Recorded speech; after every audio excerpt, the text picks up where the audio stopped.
ditulis oleh Kang Zamzam itu. Bentar.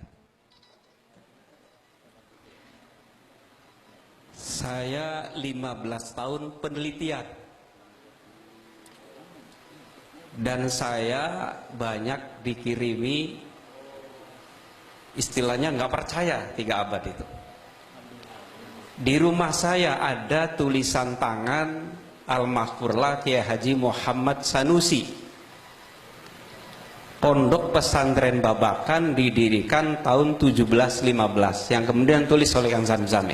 Ada di tangan saya. Jadi harus yakin. Ada, tulisan tangannya ada. Hakul yakin, ainul yakin. Tapi emong busung-busungan. Satu, jadi bukan fiktif, bukan hanya omongan-omongan belaka ya. Yang kedua, nasab Babakan itu saya temukan jadi bertebaran. Yang pertama dari beliau Kiai Haji Muhammad Sanusi, lengkap. Bahkan beliau ada satu sisi ya, tadi dari Pelabuhan Siliwangi ya. Itu ada satu sisi yang nanti ujung-ujungnya kesananya ke bangsa wayang. Dan saya maaf pernah kasarannya saya pernah mencuri nasab itu dari Keraton Kesepuhan tanpa sepengetahuan Keraton Kesepuhan. Saya curi dengan caranya tersendiri, dikembalikan mana sebab nyolong. Saya tahu persis itu dari wayang-wayang. Kemudian yang ketiga, kata Ki Amirin, kamu kalau menggali sejarah pesantren Babakan sisanya akan sulit. Dan betul. Kiai Haji Muhi Tegalgubuk, beliau ada sekilas sejarah pondok pesantren Babakan, tapi yang disimpan di bawah kasur dan putra-putranya turunan Huria tidak pernah diberikan. Saya 3 tahun membujuk beliau sehingga setelah beliau tidak bisa berjalan di kasur saja baru dibuka. Ki Marzuki, tapi syaratnya sedelat, kira-kira 3 menit. Waktu itu belum ada teknologi yang canggih, saya lari fotokopi aja. Oke, sira kayak setengah wali aja, gelis pisan padahal fotokopi. Udah simpen itu. Kemudian dari Limunding, Kiai Muslim. Kiai Muslim itu Pak Juhana maaf, wafatnya di Pondok Pesantren Buntet. Salat asar, perkumpulan ulama-ulama sewilayah 3 Cirebon. Beliau salat asar sedang wiridan meninggal, memberikan pada saya. Ini Marzuki, belum pernah dibuka. Kemudian dari bapak saya, itu buku itu tanpa sengaja. Jadi buku itu tulisannya usul fikih. Akan meninggal, nih kamu teruskan diajaran kepada anak-anak perempuan. Setelah saya mesantren lagi, saya tinggalkan, saya serahkan pada adik saya yang perempuan namanya Royana. Itu buku itu dilakban. Dibuka oleh adik saya. Ternyata ada sejarah Babakan yang nggak mau dibuka. Makanya ketika saya datang ke Mustadi, Ki Umar ngomong, termasuk Aib Usman, wisjuk aja macem-macem. Pokoknya kang anak kendungnya nata juga sedulur sira. Itu. Dan kemudian yang ketiga, saya tidak begitu percaya. Misalnya Kiai Jatira, kuburannya di mana? Rumahnya di mana? Zurenya di mana? Turunannya. Saya dekati. Ternyata Ki Jatira ada 2 versinya. Kemudian saya tanya pada orang tua, yang benar mana? Kiai Amin Sepuh dengan bapak saya, dengan kiai lain itu nungtun, yaitu di daerah Marikangen, namanya Pangeran Kobul. Ada 2 yang kemudian yang belakang timbul lagi, seperti Bagus Rangin. Kan banyak, sebab murid beliau kalau ditangkap ngaku Bagus Rangin. Jadi Pate ini men dikubur Bagus Rangin pirang-pirang. Seperti itu sejarah. Itu ya. Dan kemudian tadi Pak Juhana menyampaikan, kenapa Babakan itu besar tapi dianggap kecil oleh pemerintah. Saya tidak terlalu sedih. Dan itu terjadi sejak zaman Belanda. Karena apa? Karena kalau saya masuk keraton selalu dibisiki, aja ngudik-ngudik keraton. Sebenarnya Kang dari Sultan Kang jam beli pantes tapi potongan mengenen ya. Terus Babakan baik. Saya dibisiki dan saya tahu itu siapa di belakang-belakangnya. Saya tahu, tapi mereka saudara kita. Tidak pernah menuntut. Makanya pondok pesantren Buntet, pondok pesantren Gedongan mengajak saya. Untuk apa? Menurunkan keraton Lesuban. Saya nggak mau. Sebab kerajaan Babakan wis ana ning sore pring. Gitu. Jadi intinya yang terakhir itu masalah tol. Masalah tol ya. Sampai pemerintah menganggap kecil kepada pesantren Babakan. Bahkan yang 40, maaf ini saya bukan, nanti saya tulis sejarahnya. Tinggal beberapa pondok pesantren. Ki Maktum bilang kepada saya, Marzuki tak kelawan beli burung. Pemerintah tak kelawan beli burung, bagian cilik kan. Saya sudah sediakan seekor kuda yang sudah disediakan pada waktu perang Kedondong. Sudah ada kudanya. Saya pikir Ki Maktum ngelamun lah. Saking semangat ning tol sampai anak jaran ini di Truwelu Belangka kan ulati. Tapi entah gimana itu sekarang. Dan saya sudah membentuk 99 pasukan. Jadi setiap malam itu ada pasukan. Maka ketika perjuangan tol itu ada 3 ring, Pak.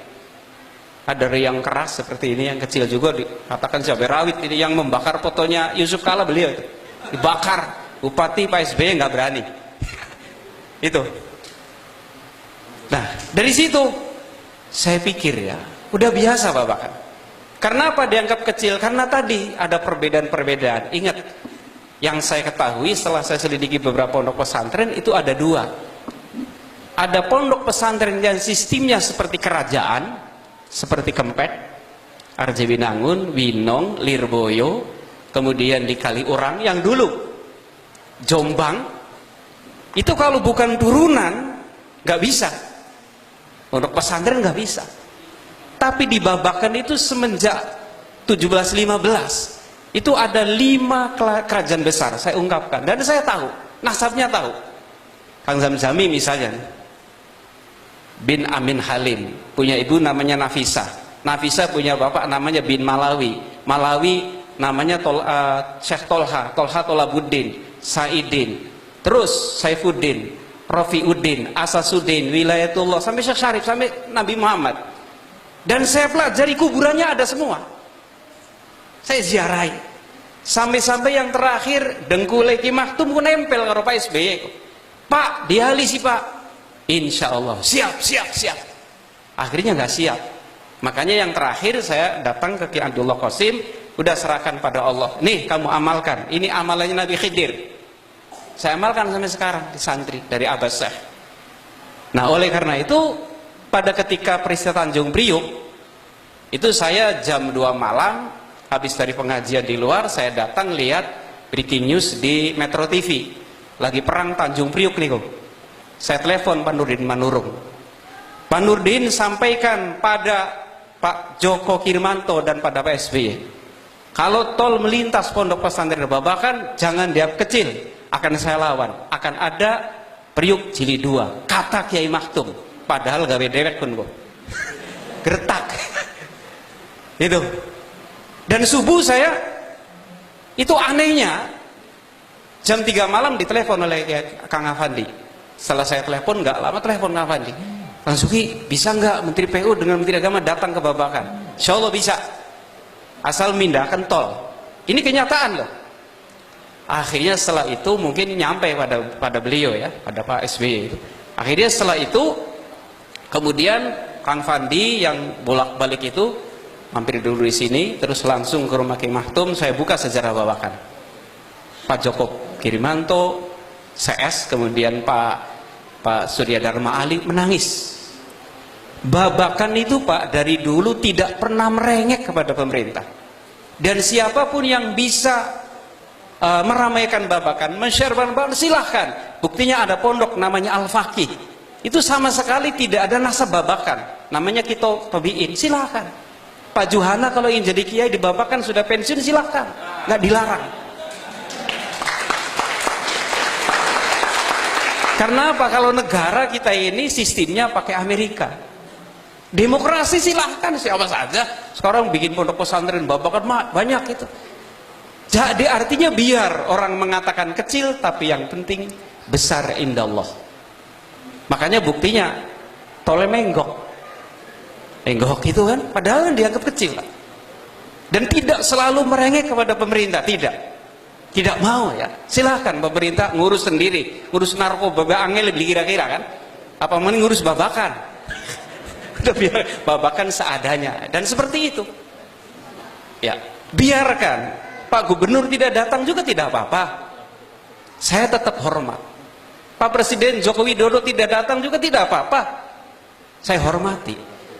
Dan kiai-kiai babakan tidak pernah mencerca kiainya loh. Kalau yang mudanya saya nggak tahu, yang mudanya itu tidak pernah saya dengar dari Kiai Mahtum dipancing-pancing, pribe mah Pak SBY makan, Pak SBY ku bagus.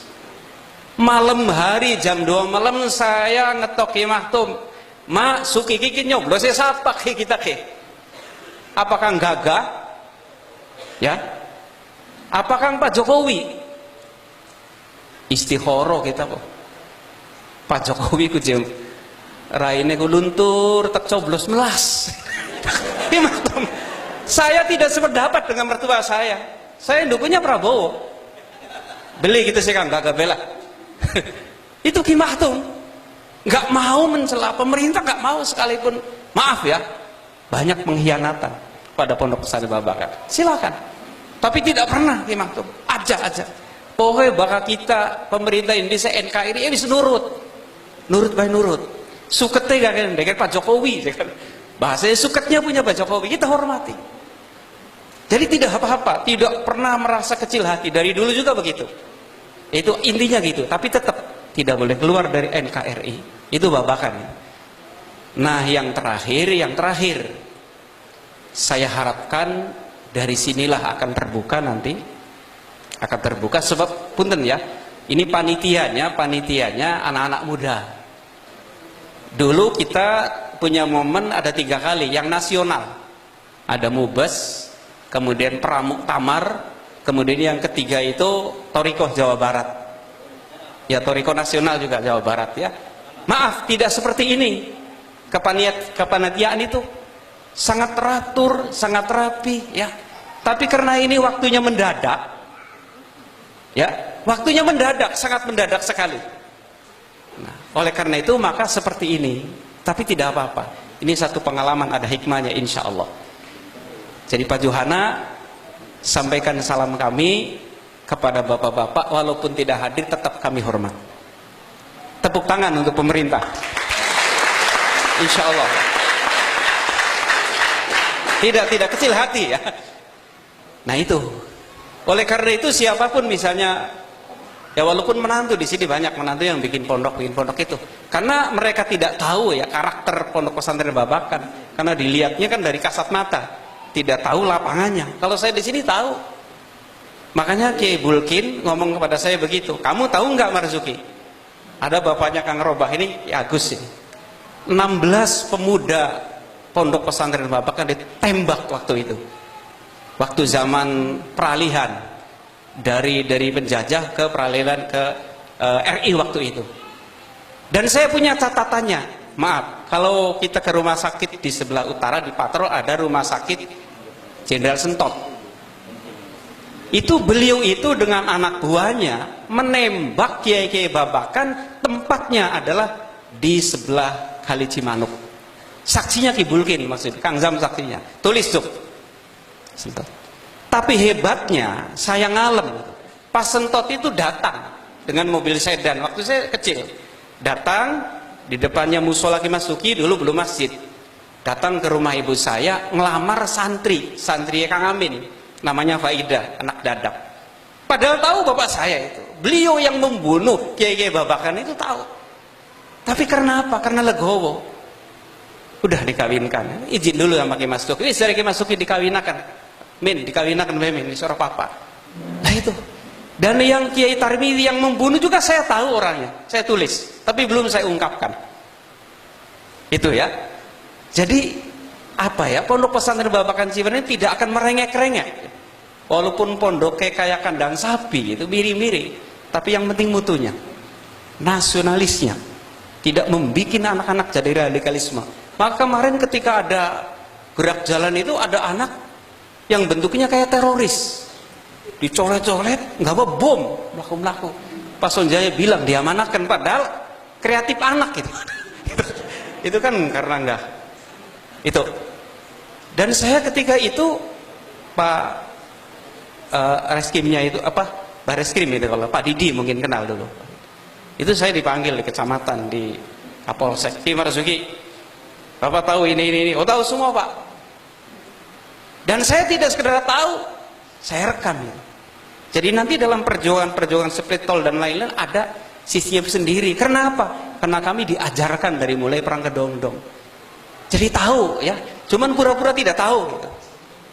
Pura-pura tidak tahu perjalanannya. Seperti itu Pak. Jadi insya Allah silakan mau pakai madhabnya Pak Dokter ini Pak Adib, silakan. Istilahnya pesantren di Pai ini silakan. Kalau mampu ya. Kalau mampu silakan. Tadi kata Pak Kiai juga, kata Pak Ustadz itu pakai wismarak sih diterima beli apa aja. Apa-apa gitu. Tapi kalau nggak memberi juga tidak akan meminta, tidak akan memaksa pemerintah. Insya Allah tidak. Dan tetap akan setia pada NKRI. Yang terakhir itu ada anggota DPR datang ke rumah saya. Anzuki, ini akan ada survei warung-warungnya Kiai Babakan pengen anak pajak. Saya katakan, punten loh. Ini orang sini tahu embek cipeng. Kiai dagang embek cipeng karo ibunya ye. Didoling santri ngumakan ya anak. Langkang nanggung Kiai.